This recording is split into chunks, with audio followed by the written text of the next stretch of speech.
Hi, my name is Justin Brammer, and today I'm going to be teaching you how to properly pre-flight a Cherokee 140 airplane. This is my job, and I do this pretty much every day, and I think it's very important for someone who wants to learn how to fly to properly pre-flight an airplane. First, I will show you a general layout of the airplane, and then I will show you specific things, and then we will go into why it was important.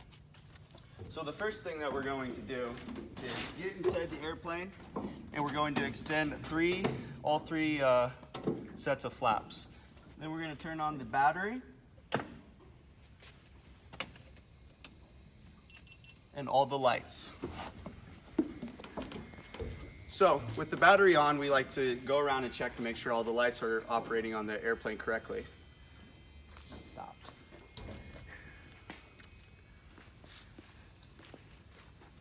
We have one. We've got our landing light. You can hear, if you touch this tab, you'll be able to hear inside the airplane a horn.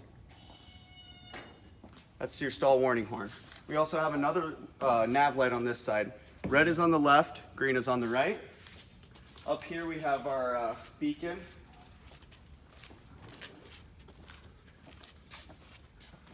Looks good. Next step we'll make is coming back in the airplane and turning all the lights off.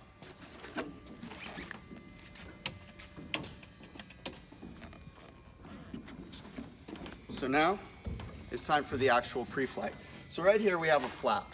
A flap allows you to decrease without increasing your airspeed. We have 1, 2, and 3.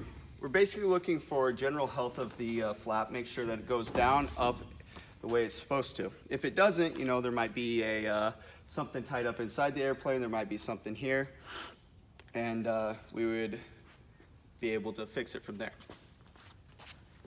The next thing we'll do is get the fuel sump. It's very important to sump the fuel to make sure that there's no water in it, no debris or anything like that. On our way to sumping the fuel, we're going to check the aileron. This should go up and down, looking to make sure all the bolts and rivets are in place. We can have up to 3 rivets out of place. On this airplane, there's no rivets out of place.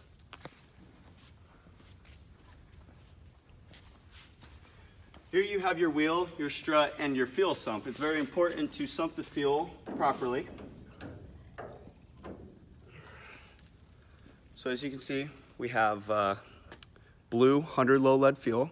If there was water in there, it would kind of separate like water and oil. That's pretty much that. It looks clear. We always put it right back in here. You always want to check your fuel quantity. I could see that we had enough fuel for the flight that we'd be taking today if we were going to be taking a flight. Next thing we do is move to the engine cowling. This is where our engine's housed and the cowling protects the engine. Inside here we have many things. We have the 4-cylinder, 140 horsepower engine. We have our oil dipstick. We have what's called a vacuum gauge. We have our oil filter. So I like to check things, make sure they're all on, and then we want to check the quantity of oil. For this airplane specifically, we want to have 6 quarts of oil. And we do. We have 6 quarts. It's also important to check the spark plugs. Just like a car, your spark plugs are what's going to fire your cylinders. In a airplane, redundancy is important, so we have 2 spark plugs per cylinder. Therefore, we have 8 spark plugs. Once we're done there, we can close this up.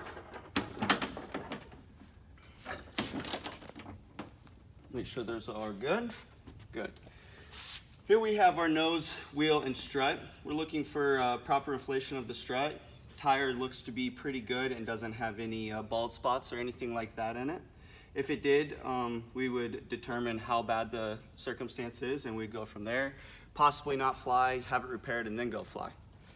Here we have our propeller. So a propeller turns like that. We want to check the leading edge right here for any nicks, dents, scratches, or anything like that. As you can see, we don't have any. If we had any major nicks, dents, or scratches in it, depending on the severity of it, we could file them out. Back here is your belt. Want to double check that, and it's still there and still attached.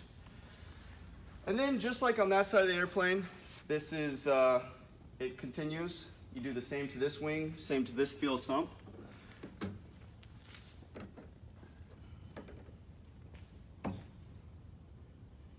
Good. Again, we have good fuel. 100 low lead is a blue color. If it was jet fuel is a straw color. Again, strut, wheel, brake lines, all look good. Check that sump for that wing, looks very good. Now continuing around, we have, you see some stress marks on the tip of the wing here, but that's not a very big deal there because it's been certified by the FAA and our examiners who look at it. Continuing, we're checking the aileron on this side, make sure there's no dents, scratches, anything major that would be concerned about. If there was, same thing, we would take it back and check. Check this flap, check that, good. Also, we're looking at any antennas that we have on this airplane. We have our antenna here, and we have a VOR antenna there, which is for navigational purposes. So those are both connected, and they look like they would be working in a good manner. Here you have your elevator. This makes you go up or down. So if you pull back on the yoke, which is the control, it will make you go up. And if you push forward, you will go down. This is your rudder. It controls your yaw side to side. And this shouldn't move because it's connected to the nose wheel. And we can't move the nose wheel because it has roughly 2,000 pounds on it. Look in here. We have one nut back there that's very important. If that nut wasn't there or if it was kind of stripped or loose, we might not be able to have control surfaces once we're in the air. So that is how to properly pre-flight a Cherokee 140, and it's very important that you go through and you spend time doing that because just like in the air, you want to be safe on the ground. Thank you and have a great day.